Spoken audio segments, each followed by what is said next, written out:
મારા ચેનલના બધા વ્યુઅર્સને મારા જય શ્રી કૃષ્ણ।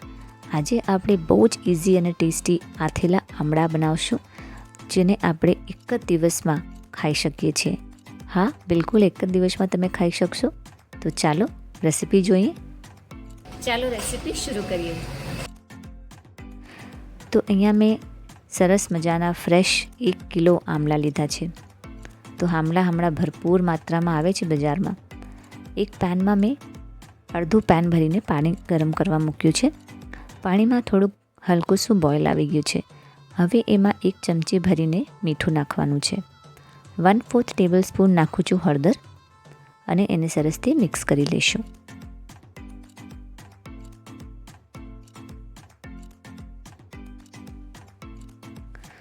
ફ્રેન્ડ્સ, તો તમે જોઈ શકો છો જેમ બોઇલ આવશે પાણીમાં એમ જ આપણે આમાં બધા આમળા એડ કરી દઈશું। તો આથેલા આમળા તમે પણ હર વર્ષે બનાવતા હશો, તો એમાં ઘણો ટાઈમ લાગી જતો હોય છે, લગભગ 1 વીક જેવું લાગે છે આમળાને રેડી થતાં। પણ આ રેસીપી જે હું શેર કરું છું એમાં બીજા જ દિવસે તમે આથેલા આમળા ખાઈ શકો છો। તો તમે રેસીપીને લાસ્ટ તક જરૂરથી જોજો। તો હવે 4 મિનિટ જેવું આને બોઇલ થવા દેવાનું છે। અહીંયા થોડાક આમળા મેં રાખી લીધા છે। આનું અથાણું બનાવીને રેડી કરીશ, તો આની રેસીપી બી હું બહુ જલ્દી અપલોડ કરીશ યુટ્યુબમાં। તો 4 મિનિટ પછી આપણે ઓપન કરીને જોઈ લઈએ। એક સરસ એવું બોઇલ એમાં આવી ગયું છે। તો ગેસને ઓફ કરી દીધું છે અને હવે બધાય આમળા આપણે એક પ્લેટમાં નીકાળી લઈશું, એટલે કે પાણી આનું સ્ટ્રેન કરી દેવાનું છે। આમળામાં ભરપૂર માત્રામાં વિટામિન સી હોય છે। આપણા આંખો માટે, આપણા વાળ માટે, સ્કિન માટે બહુ જ ગુણકારી હોય છે।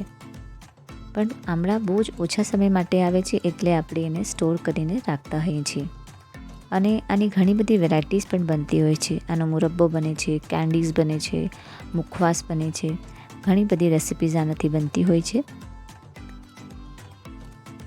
તો આવી રીતે મેં પાણી પૂરું સ્ટ્રેન કરી દીધું છે। હમણાં આમળા ગરમ છે, એકદમ ટોટલી ઠંડા થાય એના પછી આમાં જે તમને ધારી દેખાય છે, મતલબ કે જે લાઇન્સ દેખાય છે, આવી રીતે એમાં કટ લગાવવાનું છે। તો જેટલી લાઇન્સ દેખાય છે એમાં આપણે કટ લગાવતા જશું અને બધા આમળામાં કટ લગાવીને રેડી કરી દઈશું।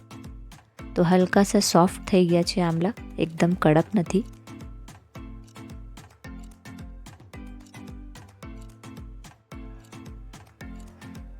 આવી રીતે મેં કટ લગાવી દીધું છે।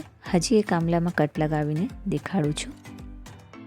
ફ્રેન્ડ્સ, તમને જો મારી રેસિપીઝ ગમતી હોય તો મારા ચેનલને જરૂરથી સબસ્ક્રાઈબ કરજો અને બેલ આઇકન દબાવજો। એનાથી મારા જે પણ નવા વિડીયોઝ હું અપલોડ કરીશ એ તમને નોટિફિકેશન્સ મળતું રહેશે।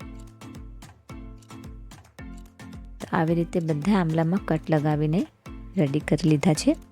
હવે અહીંયા એક મોટી કાચની બરણી લીધી છે। કેમ કે મેં વધારે આમળા રેડી કર્યા છે એટલે મેં મોટી બરણી લીધી છે। 1/4 ટેબલ સ્પૂન હળદર પાવડર અને 1 ટેબલ સ્પૂન મીઠું નાખ્યું છે મેં। અને અહીંયા પીવાનું પાણી જે આપણે યુઝ કરીએ એનાથી અડધી બરણી હું ભરી દઉં છું। તમને જો ઓછા આમળા આથવા હોય તો તમને નાની બરણી લેવાની, પણ કાચની લેશો બરણી તો વધારે સારું લેશે। પ્લાસ્ટિક કરતાં કાચ વધારે બેનિફિશિયલ હોય છે। આવી રીતે મિક્સ કરી દેવાનું છે।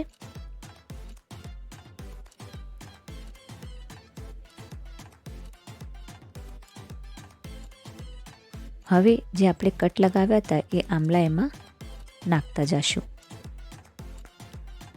અને પછી આ બરણીને તમે ફ્રીઝમાં રાખી શકો છો। 1 દિવસ આને સરસથી એમાં જ રહેવા દેવાના। પછી બીજા દિવસે જ્યારે તમને ખાવું હોય ત્યારે એક આમળું આમાંથી નીકાળીને ખાઈ શકો છો।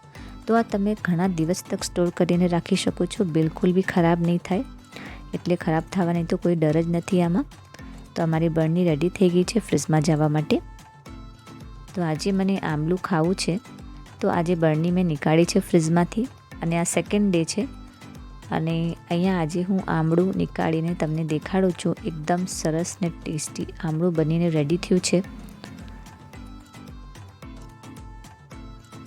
ખાવામાં એકદમ ટેસ્ટી અને મજેદાર અને ખૂબ હેલ્ધી આથેલા આમળા બનીને રેડી થઈ ગયા છે આપણા. તો જો તમને પોતાની આઈઝ, પોતાના હેર, સ્કિન અને પોતાની ઇમ્યુનિટી આ બધું જ એકદમ પરફેક્ટ રાખવું હોય તો આથેલા આમળા બનાવવાની રેસીપી તો જરૂરથી ટ્રાય કરવી પડશે. તો ફ્રેન્ડ્સ, જે મેં કટ લગાવ્યું તેમાંથી ફરીથી આવી રીતે સરસથી કટ કરીને એક પીસ હું તમને નીકાળીને દેખાડું છું. તો જો તમે જોઈ શકો છો કે આમળા એકદમ સોફ્ટ નથી થયા, કડક છે, પણ પહેલાં જેટલા કડક નથી જેવા કાચા આમળા હોય છે. હલકા સા સોફ્ટ થઈ ગયા છે અને ખાવામાં તો એટલા ટેસ્ટી લાગે છે ને ફ્રેન્ડ્સ. તો અહીંયા આમળા આપણા બનીને રેડી છે. ફરીથી મળશું તમને નેક્સ્ટ વિડીયોમાં એક સરસ મજાની હેલ્ધી રેસીપી સાથે. Thanks for watching.